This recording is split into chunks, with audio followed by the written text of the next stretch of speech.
Hi viewers, எல்லோரும் எப்படி இருக்கீங்க? நான் நல்லா இருக்கேன். கௌசி குக்கிங்லேருந்து உங்கள் கௌசி தான் பேசுகிறேன். நான் இன்றைக்கி என்ன செய்ய போகிறேன்னா, டிஃபன் ரெசிப்பியாக ஒரு சிக்கன் பேக்கெட் பண்ண போகிறேன். இதுக்கு 2 பெரிய வெங்காயம் கட் பண்ணி வச்சுருக்கேன், ஒரு பச்சை மிளகா விதை எடுத்துகிட்டு கட் பண்ணி வச்சுருக்கேன், கொஞ்சம் கொத்தமல்லி கருவேப்பிலை பொடியாக வாஷ் பண்ணிவிட்டு கட் பண்ணி வச்சுருக்கேன், ஒரே ஒரு தக்காளி எடுத்திருக்கேன், ஒரு 5 பீஸ் சிக்கன் எடுத்திருக்கேன். நீங்கள் சிக்கன் வாங்கும்போது கொஞ்சமாக எடுத்து வச்சுக்கோங்க. இந்த மாதிரி செய்யலாம் பாருங்கள். அடுப்பில் பேன் வச்சுட்டு எண்ணெய் எதுவுமே போடாதீங்க, சிக்கனை போட்டுக்கோங்க. இதில் 1 ஸ்பூன் மஞ்சத்தூள், தேவையான அளவு உப்பு, 1 ஸ்பூன் மிளகாத்தூள் போட்டு நல்லா கலந்து விட்டு 1 டம்ளர் தண்ணி போட்டுக்கோங்க. இது சிக்கன் ஃபஸ்ட்டு வேகட்டும். இதில் 2 ஸ்பூன் அளவு நான் இஞ்சி பூண்டு பேஸ்ட்டு போட்டுக்கிறேன். பாருங்கள், நல்லா கலந்து விட்டு மூடி போட்டு வச்சுடுங்க. ஒரு 10 நிமிஷம் வேகட்டும். பாருங்கள் விவர்ஸ், 10 நிமிஷம் ஆச்சு. இப்போ இந்த சிக்கனை எடுத்துடலாம். இந்த தண்ணி அப்படியே இருக்கட்டும் அடுப்பில். நம்ம சிக்கனை மட்டும் தனியாக எடுத்துக்கலாம். பாருங்கள், இதை ஆற வச்சுக்கோங்க.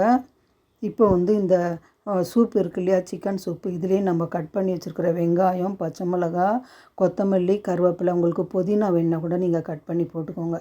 எல்லாமே போட்டு நல்லா கலந்து விடுங்க. இந்த வெங்காயம் இந்த சூப்லேயே வேகட்டும். சிக்கன் சூப்பில் தண்ணியெலாம் எதுவுமே போடாதீங்க. பாருங்கள், நம்ம ஒரு தக்காளி எடுத்து வச்சுருந்தோம் இல்லையா, அதை பொடியாக கட் பண்ணி போட்டுக்கோங்க. தக்காளி அந்த புளிப்பு டேஸ்ட்டுக்காக தான்.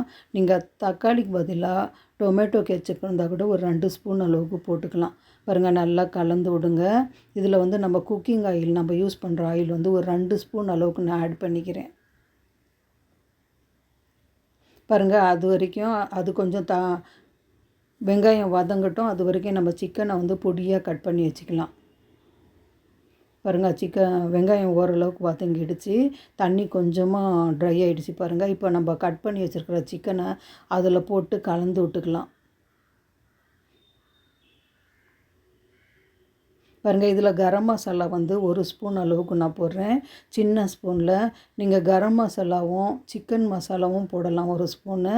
நான் இன்றைக்கி கரம் மசாலா மட்டும் போடுறேன். பாருங்கள், பெப்பர் பவுடர் 2 ஸ்பூன் போட்டுக்கிறேன். கரம் மசாலாவுக்கு பதிலாக நீங்கள் சிக்கன் மசாலா கூட யூஸ் பண்ணலாம். பாருங்கள், நல்லா கலந்து விட்டுக்கோங்க. இந்த ஸ்டேஜில் உப்பு செக் பண்ணிவிட்டு எவ்வளோ தேவையோ அவ்வளோ போட்டுக்கோங்க.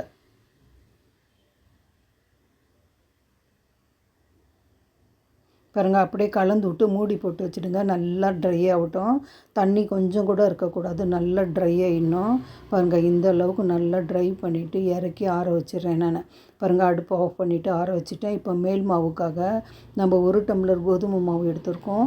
நீங்கள் கோதுமை மாவுக்கு பதிலாக மைதா மாவு கூட நீங்கள் எடுத்துக்கலாம், உங்கள் இஷ்டம்தான். ஆரோக்கியத்தை பொறுத்து நான் கோதுமை மாவு எடுத்திருக்கேன். இதில் தேவையான அளவு உப்பு, ஒரு 2 ஸ்பூன் அளவுக்கு எள்ளு போட்டுக்கிறேன். வெள்ளை எள்ளு, கருப்பு எள்ளு இருந்தால் கூட நீங்கள் போட்டுக்கோங்க. பாருங்கள், நல்லா கலந்து விட்டுக்கோங்க. நம்ம தோசை மாவுக்கும் கொஞ்சம் கெட்டியாக கலந்து விட்டுக்கோங்க. இட்லி மாவுக்கும் கொஞ்சம் இலகலாக, தோசை மாவுக்கும் கொஞ்சம் கெட்டியாக கலந்துக்கோங்க. பாருங்கள், இந்த அளவுக்கு கலந்து வச்சுட்டேன். ஸ்டஃபிங்கும் ரெடியாக இருக்குது. இதை தனியாக வச்சுக்கலாம். இப்போ நம்ம பேன் தோசை தான் போட போகிறோம். நம்ம பேன் கேக் செய்கிறோம் இல்லையா, அந்த மாதிரி. இதுக்கு அடுப்பு பற்ற வச்சுட்டு தோசை தவா வச்சுக்கிட்டேன். எண்ணெய் அதிகமாக போட வேணாம், கொஞ்சமாக எண்ணெய் தொடச்சி விட்டு ஒட்டாமல் வர்றதுக்காக பாருங்கள், இந்த மாதிரி மெலிசாக தோசை மாதிரி சுட்டு எடுத்துக்கோங்க. பேன் கேக் செய்கிறோம் இல்லையா, அந்த மாதிரி செஞ்சுக்கோங்க. நான் எடுத்த மாவில் எத்தனை வருதோ அத்தனை செஞ்சுக்கோங்க. பாருங்கள், ஃப்ளேம் கொஞ்சம் குறைச்சி வைங்க, தீஞ்சு போயிடும். அதனால் கொஞ்சம் தீயாமல், கலர் சேஞ்ச் ஆகாமல் நீங்கள் இந்த பேன் கேக்கை சுட்டு எடுத்துக்கோங்க. கொஞ்சம் நேரம் ஆகும். நம்ம கோதுமை மாவு கொஞ்சம் போட்ட உடனேவே திருப்பி போட முடியாது, கொஞ்சம் நேரம் ஆகும். கொஞ்சம் நேரம் ஆகிட்டு கொஞ்சம் நல்லா வெந்தவுடனே திருப்பி போட்டுக்கோங்க. பாருங்கள், இந்த அளவுக்கு நான் போட்டுக்கிட்டேன். தீயாமல் நீங்கள் கருகாமல் எடுத்துக்கோங்க.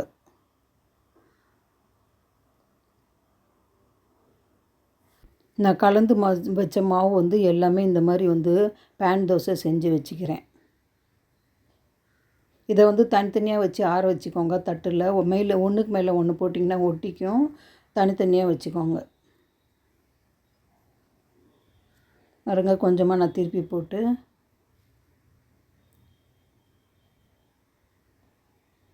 அவ்வளோதான் எடுத்துக்கிறேன். நான் எல்லாமே செஞ்சுட்டேன். பாருங்கள், இப்படி வச்சுருக்கேன். இப்போ நம்ம ஸ்டஃபிங் வச்சுக்கலாம் உள்ள. பாருங்கள், இந்த மாதிரி ஒவ்வொரு பேன் தோசையை எடுத்துகிட்டு நடுவில் வந்து இந்த மாதிரி ஸ்டஃபிங் எவ்வளோ வேணுமோ உங்களுக்கு வச்சுக்கோங்க. ரொம்ப ரொம்ப வச்சிங்கன்னா ஸ்டஃபிங்கு உடஞ்சி போயிடும். அதனால் எவ்வளோ பிடிக்குதோ அந்த அளவுக்கு வச்சுக்கோங்க. பாருங்கள், இந்த மாதிரி பேக்கெட்டாக உங்களுக்கு பிடிச்ச மாதிரி எப்படி வேணாலும் ரோல் பண்ணிக்கலாம். பாருங்கள், இன்றைக்கி நான் பேக்கெட் மாதிரி ரோல் பண்ணிக்கிறேன். பாருங்கள், இதே மாதிரி எல்லா தோசையிலையும் நான் செஞ்சு வச்சுக்கிறேன்.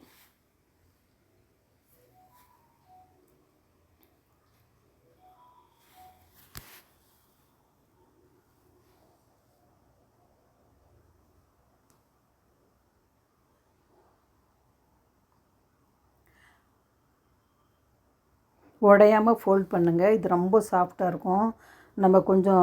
நம்ம ஃபோல்டு பண்ணும்போது உடையும். அதனால் வந்து நம்ம கடைசியாக வந்து கொஞ்சமாக மாவில் கலந்துட்டு அப்புறம் டிப் பண்ணிவிட்டு நம்ம தோசை தவாவில் வச்சுக்கலாம். பாருங்கள், இந்த மாதிரி நல்லா ஃபோல்டு பண்ணிக்கோங்க.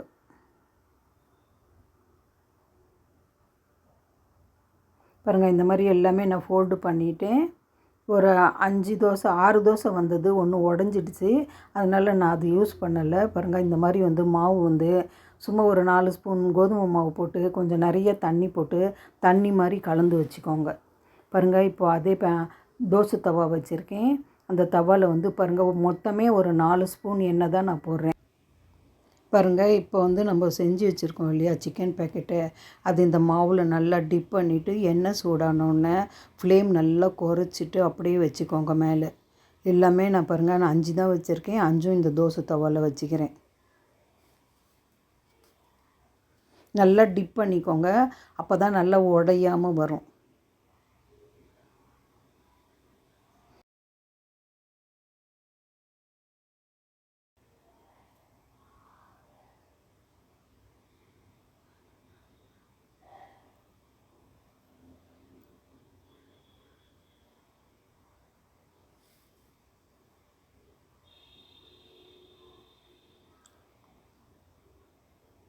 பாருங்கள், நான் எல்லாமே செஞ்சுட்டேன்.